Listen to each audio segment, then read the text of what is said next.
আজকের আমি আপনাদের জন্য নিয়ে এসেছি রাজমা রেসিপি। কিভাবে খুব সহজে চটজলদি বাড়িতে রাজমা বানাবেন তার রেসিপি আজকের আমি আপনাদের সাথে শেয়ার করব।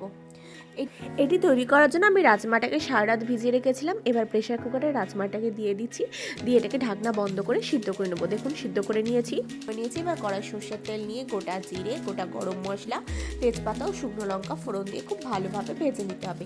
যখন এর থেকে সুন্দর অ্যারোমা আসবে তখন একদম ছোট ছোট করে চপ করে রাখা পেঁয়াজ কুচি ও টমেটো কুচি এতে অ্যাড করে দেবো। দিয়ে এটাকে খুব সুন্দর করে ভাজবো যতক্ষণ না পেঁয়াজটার কালার গোল্ডেন ব্রাউন হয়ে যাচ্ছে। আপনি যদি আমার চ্যানেলে নতুন হয়ে থাকেন তাহলে আমার চ্যানেলটিকে অবশ্যই সাবস্ক্রাইব করার অনুরোধ রাখবো। এবার এতে আদা বাটা ও রসুন বাটা অ্যাড করে দেবো, দিয়ে এর সাথে খুব ভালোভাবে কষতে থাকবো।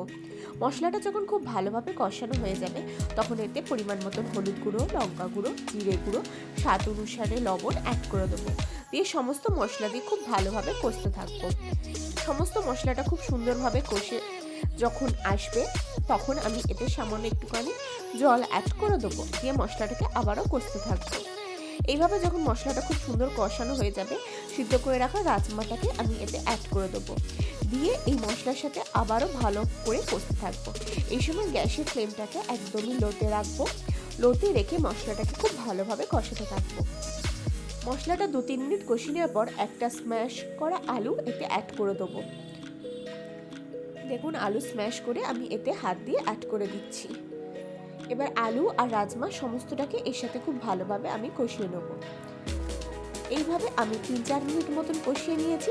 এবার এতে আর একটুখানি পরিমাণ মতন জল দিয়ে দেবো। আপনারা যতটা পরিমাণে গ্রেভি খাবেন সেই অনুপাতে জল দেবে। এই সময় গ্যাসের ফ্লেমটাকে হাইতে করে দেবেন, দিয়ে এটাকে বেশ কিছুক্ষণ সিদ্ধ হতে দেবো। এটা যখন সিদ্ধ হয়ে যাবে 5-10 মিনিট পরে এতে ভাজা মশলা ও কসৌরি মেথি অ্যাড করে দেবো, দিয়ে খুব ভালোভাবে এর সাথে মিশিয়ে দেবো। দিলেই তৈরি হয়ে যাবে আজকে আমাদের দুর্দান্ত স্বাদের চটজলদি রাজমা রেসিপি। এবার এটাকে আমি 2 মিনিট ঢাকনা চাপা দিয়ে রেস্টে রেখে দেবো। তারপর এটাকে গরম গরম পরিবেশন করে দেবো রুটি বা লুচির সাথে।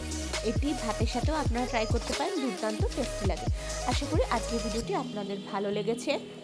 যদি ভালো লাগে তাহলে অবশ্যই লাইক করবেন, কমেন্ট করবেন, শেয়ার করবেন আর আমার চ্যানেলটি অতি অবশ্যই সাবস্ক্রাইব করে নেবেন এরকম নিত্য নতুন ভিডিও পাওয়ার জন্য।